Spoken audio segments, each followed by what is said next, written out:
lately, to the point where he's inviting Gad Sad onto the program and is titling his video, How Empathy is Destroying Western Civilization. He has 7 million subscribers, 14,000 views, not doing great. I don't normally do this at the beginning of videos, but I'd like to show you the comments. Without empathy, we are no longer humans. Zero empathy is bad as well. These video views are sad.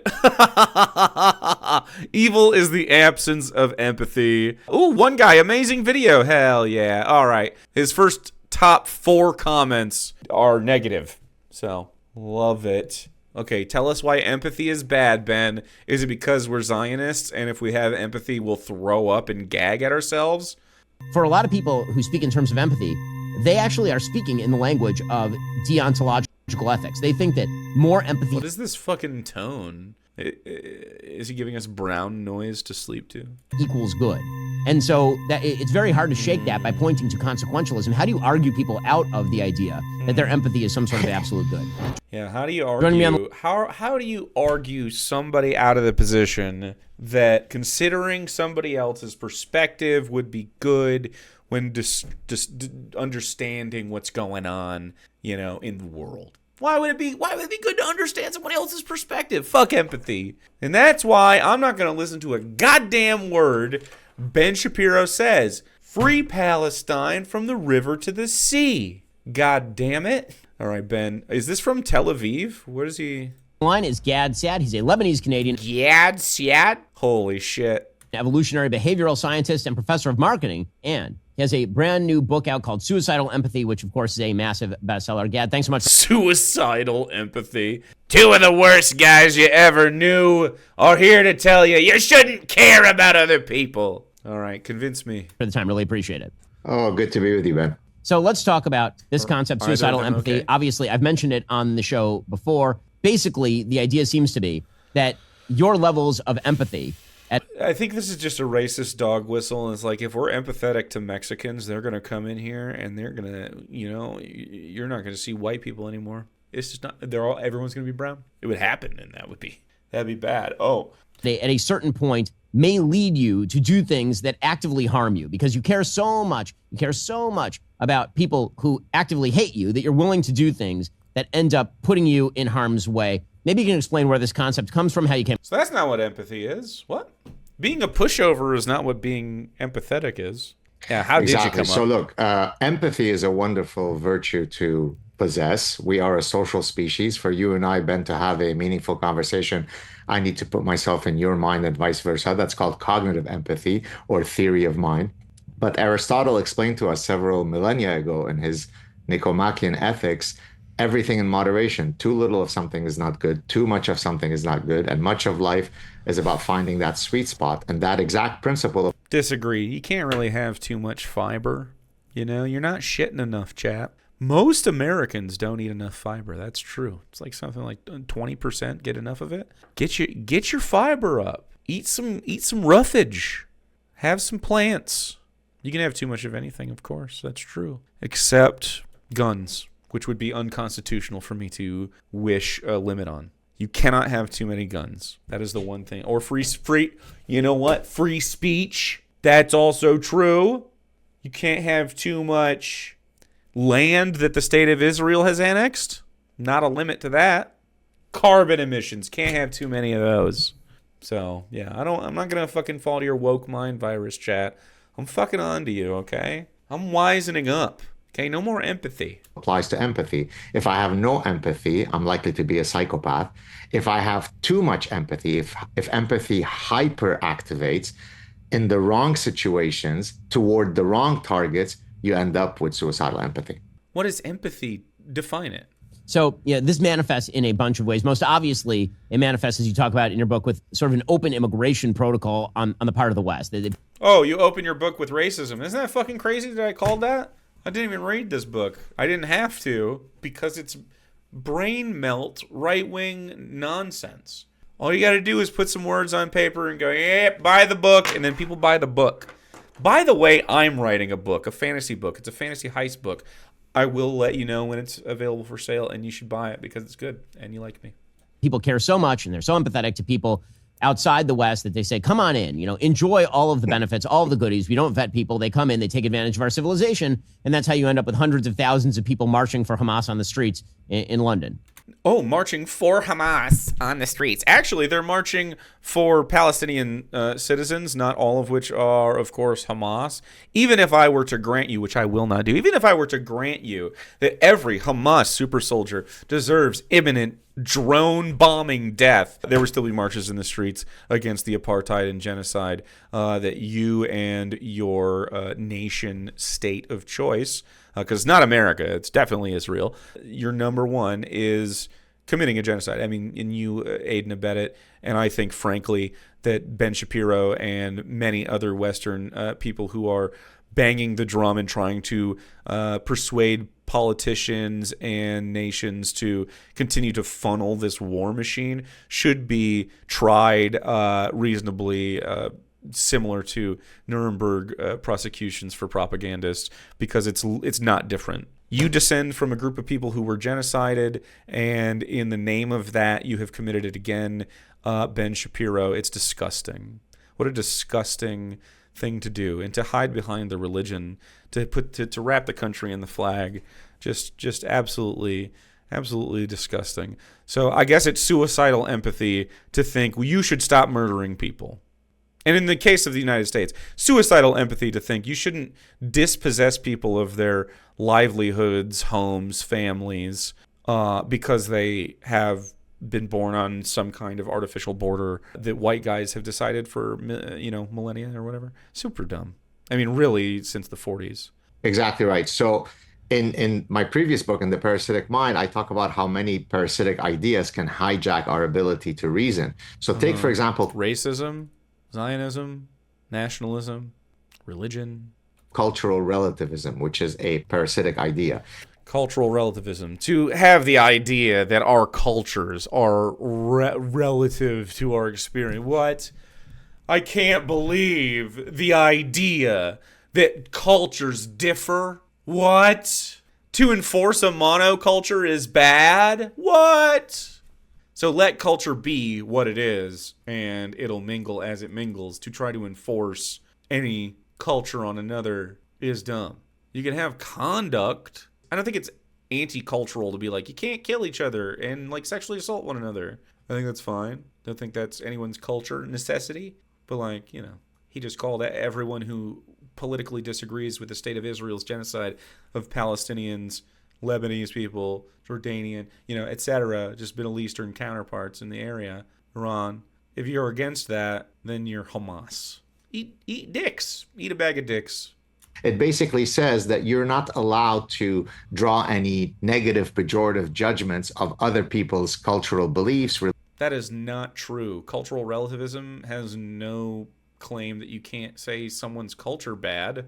No, it's when racist old motherfuckers like this say, you know what? Sure, we have been colonizing the Middle East for 100+ years, not including the fucking Crusades and all that shit. Just counting them like modern history. Let's say the last 100 years of repeated humiliation and murder and stealing and fucking like literal fucking rape, literal fucking apartheid, genocide, all of these things. And then you go, you know what's really disgusting about when they just call them Arabs, of course. They just all call them Arabs. It doesn't matter where they're from. Doesn't matter what their culture is. They're Arabs. Arab culture. It's a monolith.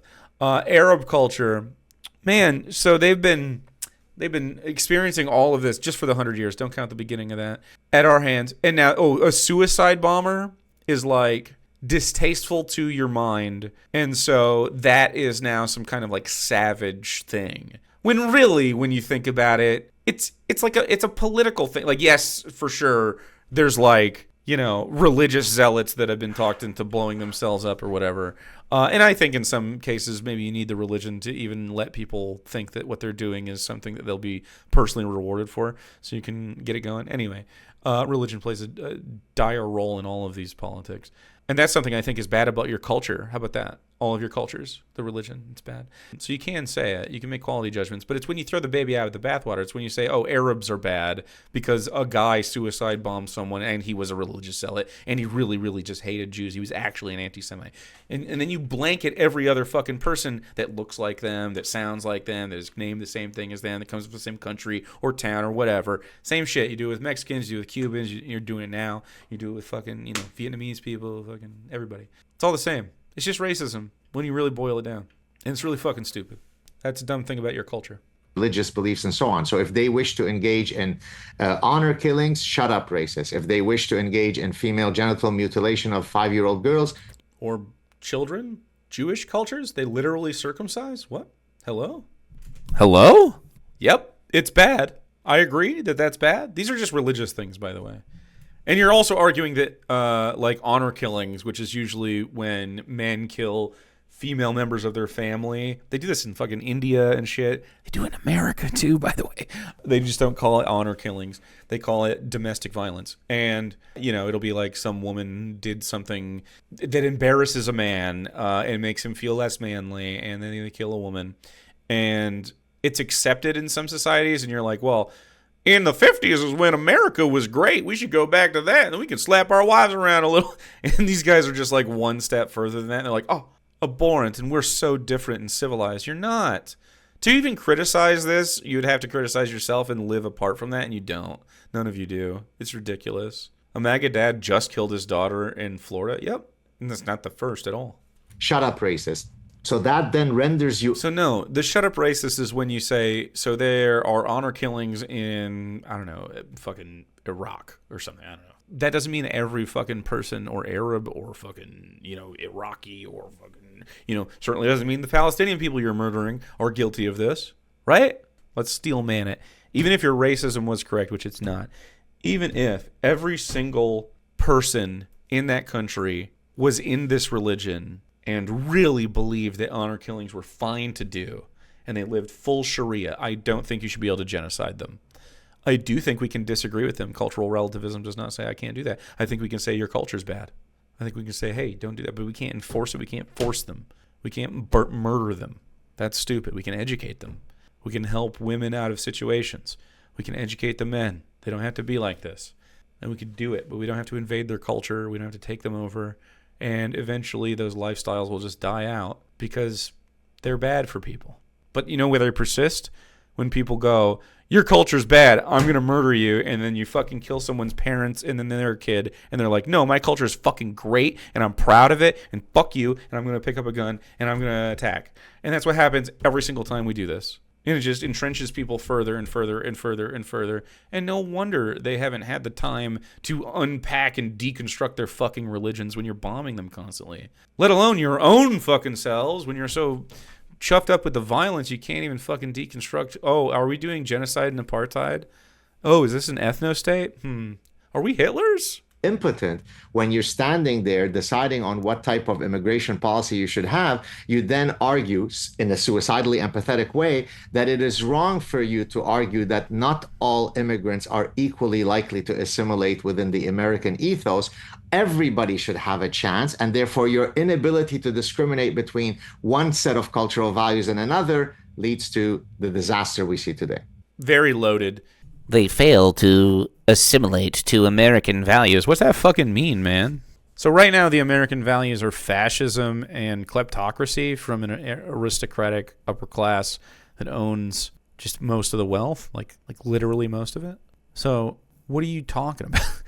Why do you think this is a valid way to think? So again, because sell books. I have a concept that I've posited before when I'm talking about your idea, extending it a little bit further, which is this concept that I've called homicidal empathy, which is basically the idea that you empathize with a group of people, and your empathy with that group of people is so strong that you yourself join them in their murderous ideas. And I think you see this an enormous amount in the West. We were talking. Yeah, with Zionists, literally what? You're describing the Zionist mindset. Hello? I don't know how you could possibly argue that someone else is doing this. Oh, their murderous mindset. You're killing kids, Ben. I know Ben Shapiro himself doesn't actually have the personal capacity to go to Israel and follow through on the first degree of his like obsession with murdering Palestinians, but he is more than comfortable with second and third degree experiences here. Third, like he'll be 1 or 2 steps away from it, keep his hands clean, nice and soft. A moment ago about the people who are sympathetic to Luigi Mangione. And so I can't believe people are sympathetic to the victim class of a group of people who were victimized by the upper class. Yeah, well, I wonder why that's playing out in real time. Why are warehouse fires going up everywhere? their basic idea is, and Hassan Piker has said this, that he Hassan Piker. Luigi Mangione, enjoyer, Hassan Piker. Oh, don't make me like him more. is so empathetic toward people who have suffered under the American healthcare system that actually the people who are running that system, the people who are in the insurance companies, those people are guilty of what he calls social murder. So I agree. Like any of them that directly profit from the decision to not give someone care, which is like the CEOs and like the board of investors and everybody like that. Yeah, absolutely. Yes. Like robber barons. Absolutely. his empathy for people who are supposed victims of the insurance system is so strong. Supposed victims dying because they weren't given care? That's literally being a victim. That actually it's probably okay to murder healthcare CEOs because that's also coming from empathy. It's empathy for one group leads to murderous hatred of another group. Yep. So that's why we went and killed Nazis. You're welcome, Ben. Maybe we should have not killed whatever Nazi would have led to not Ben, but then killed him right after. Been like, okay, maybe not that guy. Historically, for a second, another month in the trenches. Johann or whatever the Nazi's name was. Do they have Nazis named Johann? Right. And here, I mean, we can invoke the 10 Commandments that say it's a deontological rule. You cannot murder someone. Deontological ethics is absolute statements. It's never okay to lie would be a deontological statement. If you were to say it's okay to lie to spare someone's feelings, that well, that would be a sin, though. That's a consequentialist statement. So the ones who, as you say, are suffering from homicidal empathy are applying a consequentialist ethic to murder. Yes, correct. Yeah, so it's bad for CEOs to murder people, but you don't view withholding something from somebody as murder because you're sick and fucking twisted. Like you're starving Palestinians and like cheering that on, right? And think that that's fine. Okay to murder that guy because otherwise it's okay to lie to a Nazi to save a Jewish person. Right, exactly. They are all guilty of the correct thinking, but only when it applies to themselves. the world will be much darker. So therefore, murder is allowed for that guy. It's a very, very dangerous way to think. No, it isn't. That's how we decided Nazis were bad. They're doing bad things and murdering people. And you go, you know what? I think it would be more beneficial to kill that guy than to not. Like, obviously. Hello? So again, in your book, Suicidal Empathy, obviously, I think that you're taking a pretty kind view of many of the people who dislike Western civilization. I think the two of you are very, very stupid.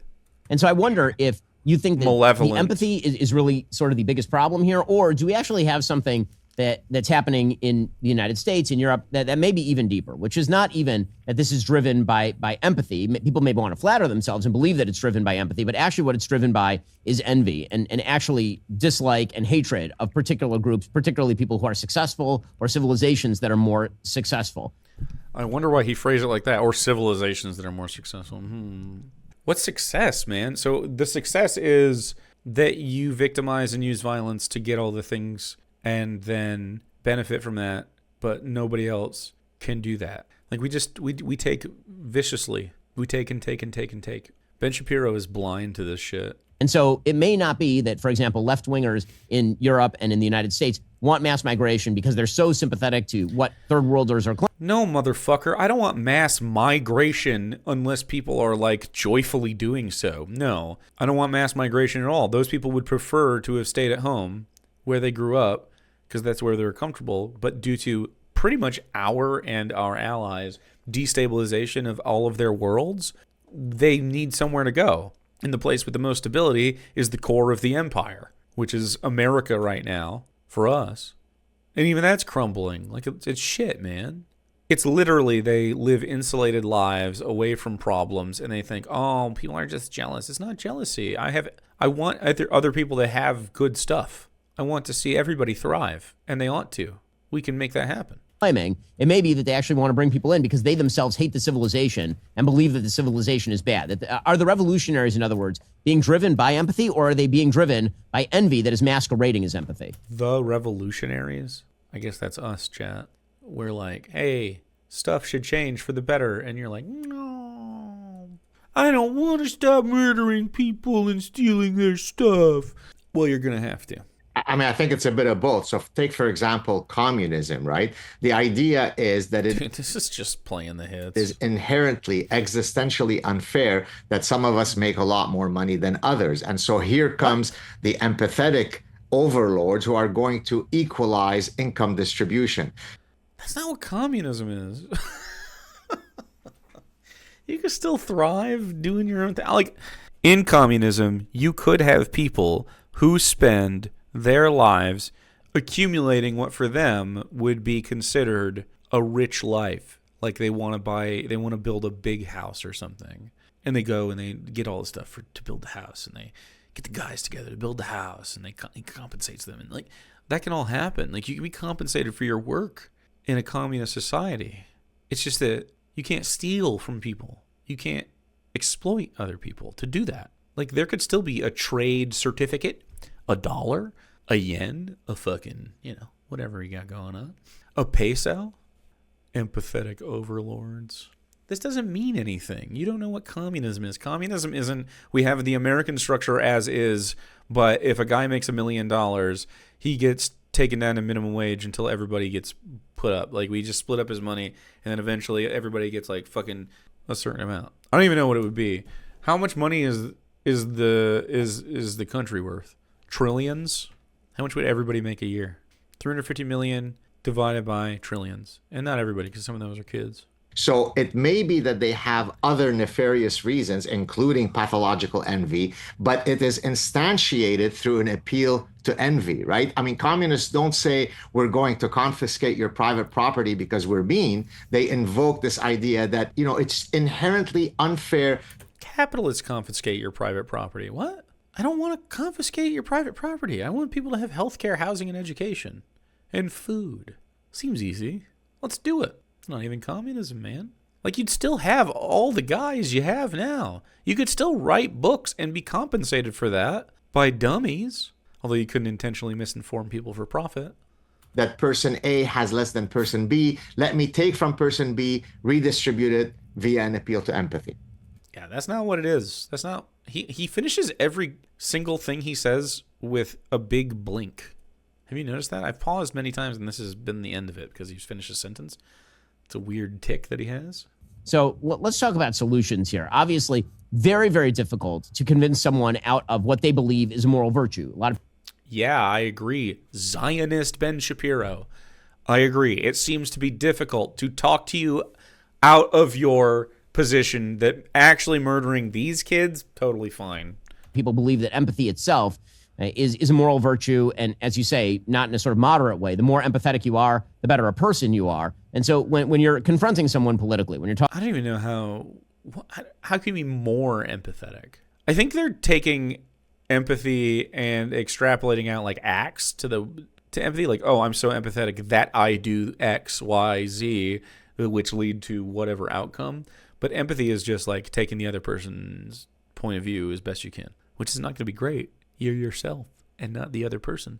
But you could see how someone could be like, look, my situation is bad because I was born in an open air prison and I have not been allowed to move wherever I want.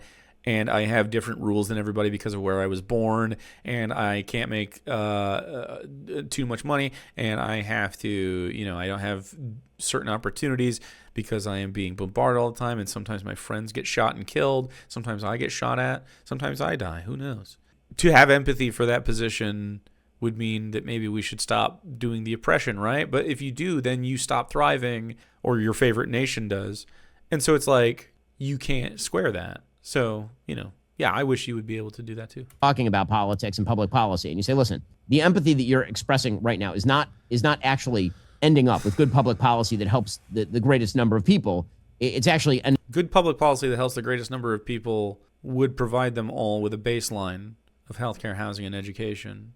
Ending up with some pretty horrible results. You're speaking in a language that people don't actually believe. You mentioned deontological ethics versus consequentialist ethics. For a lot of people who speak in terms of empathy, they actually are speaking in the language of deontological ethics. They think that more empathy equals good.